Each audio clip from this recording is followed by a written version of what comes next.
is going on, YouTube universe? Welcome to the Hip and Shoulder, where we discuss everything Australian rules football. And today it is time to get our tips in once more before another round of AFL action kicks off tomorrow night. Before we do that, we have a reflection of round 7, and I also just wanted to put a little PSA out there. I just wanted to apologise for not getting a round recap video out for round 6, and there will not be one for this week either. I've just had some personal circumstances in real time really draw my attention away from the camera, and deservingly so I do apologise. Round 8 will see the return of the round recap. If you're familiar with what goes down in those videos, we reflect on the round, we talk about it, we discuss things, we do votes, we do team of the week and all that good stuff. It'll come back this week. In the meantime, I will do a community tab post here on my channel for the votes for round 6 and round 7 with a running leaderboard, so when we get into round 8, you're already familiar with who's leading my MVP award for the season. So keep an eye out for that if you guys even care about that shit. But at any rate, round 7, I tipped 7 out of 9. It could have well been 8 out of 9. Had I had gone Hawthorn over the Gold Coast, I thought Gold Coast were going to be too good, and I was proven to be very wrong. Sydney ended up knocking off Bulldogs on Thursday night by a much bigger margin than I anticipated. I had them by 27. They won it by 39 more. They absolutely monstered the Bulldogs out of that game. That was our first tick, though. We tipped Melbourne to defeat Richmond. Don't get me started on that game, but we got the tick. As I said, we did pick the Gold Coast to defeat Hawthorn. That was a cross for us. We tipped Collingwood to defeat Essendon and got that correct. We tipped Geelong. And then Port Adelaide decided they're going to rock up and play some good football this week, giving us our second incorrect tip. Fremantle, St Kilda and Brisbane all got us green ticks, and at the very last minute there was a late out for North Melbourne with Charlie Comben taking out of that defensive half, and I thought, you know what, if Comben's out, Jesse Hogan might pop off, and I actually changed my tip to GWS at the last minute, so I could have been sitting on 6 out of 9, but I got 7, which I will happily take. Our gauntlet pick for this week as well was St Kilda to defeat West Coast, which happened, so I'm still alive in that. I thought 7 out of 9 was respectable, but there were some people in my competition this week that did a little bit better, because 8 out of 9 was the standard for this particular week. So congratulations must go to Welsh Duke, Ron Schill, Gramercy Riff 78, Team Wiggles, Evelyn May, Skyvo, Big Kev Shendo, Master Tipper from PA, Purple Army 2013, Brisbane Rule, Gus McStevo, Christopher W, Timo IE, Memazar, Some Cripple, and Rockstar Pool 69 for all tipping the most correct amount of tips this past week.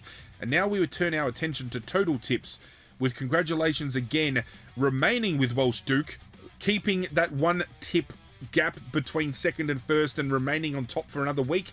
So Duncan, congratulations to you once more. Ron Schill sits in second place, tied with Gramercy Riff 78 and Team Wiggles.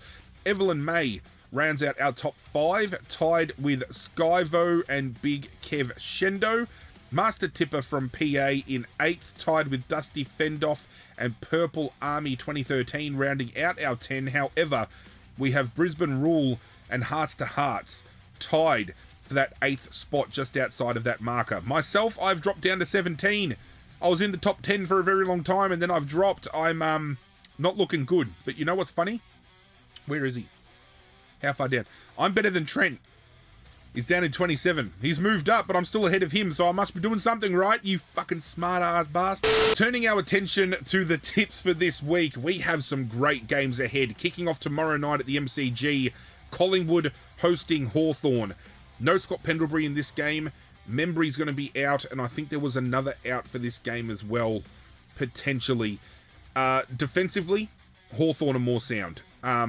I think Collingwood can match them defensively, especially if Darcy Moore's in calculations to return, but I just think Barras and Battle as their key figurehead. Sicily comes back into this defensive line as well. I think they're just going to be a little bit too strong for a forward line that's missing Membry. Going to be a little bit hard to break through that defensive wall of Hawthorn.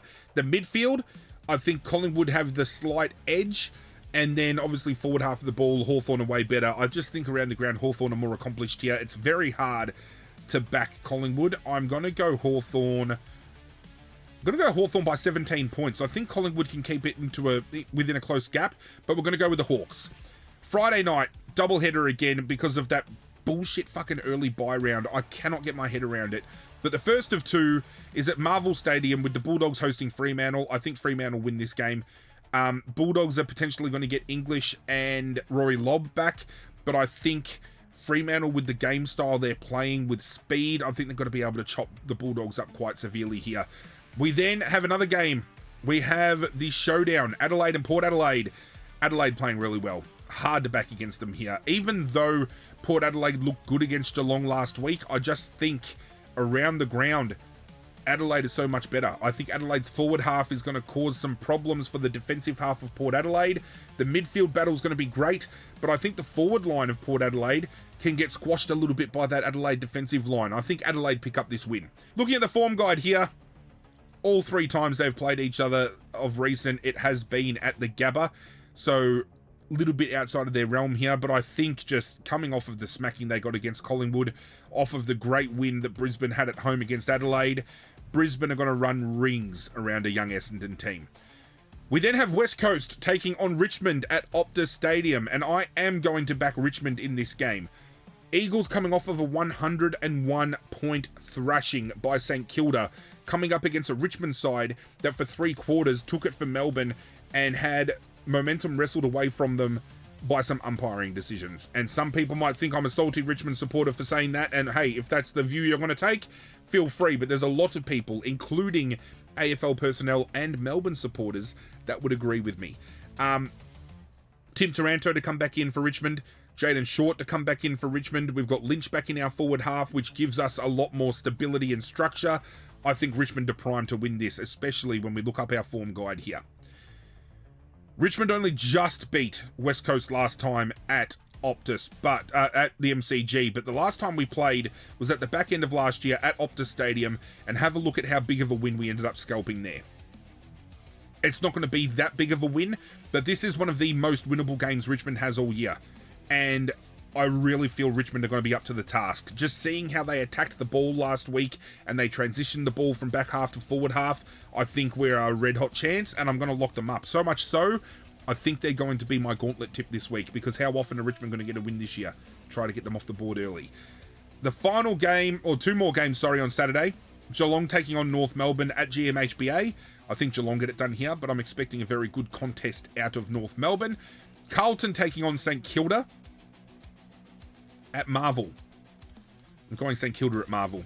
MCG may be a little bit different. I don't know. Carlton, though, are in all sorts. I don't see how St Kilda can play as well as they did against West Coast and then fumble here. I just can't. And with nobody doing any tagging role at Carlton, Nasiah Wanganeen-Malira could pop off in a big way again here. St Kilda are tagging, so they're going to be able to shut down Sam Walsh. St Kilda should win this one comfortably. 2 games on Sunday. Sydney hosting Melbourne at the SCG. Sydney should win that one quite comfortably. And then the Gold Coast hosting Giants at People's First. Gold Coast are a different beast at People's First Stadium. It's hard to back against that. Essendon took it to them at People's First, but they ended up getting the win. After the loss they had, Damien Hardwick would have been drilling those boys beyond belief all week, and they're going to come back out and they're going to look like a different outfit. I'm going with Hawthorn, Fremantle, Adelaide, Brisbane, Richmond, Geelong, St Kilda, Sydney, and the Gold Coast. And as I said, as we transition over to the gauntlet, picking our winner, I'm gonna go Richmond. It's not often that you're going to be able to select them this year, and in a format where you can't select a team again after you've selected them. We went St Kilda last week and they're taken off the board. Let's get Richmond off the board this week, and we move on. We move forward. Quite similarly as well, I could go West Coast, but again, as I said, Richmond, where's their next win going to come from? We'll take it here. That is it for this video.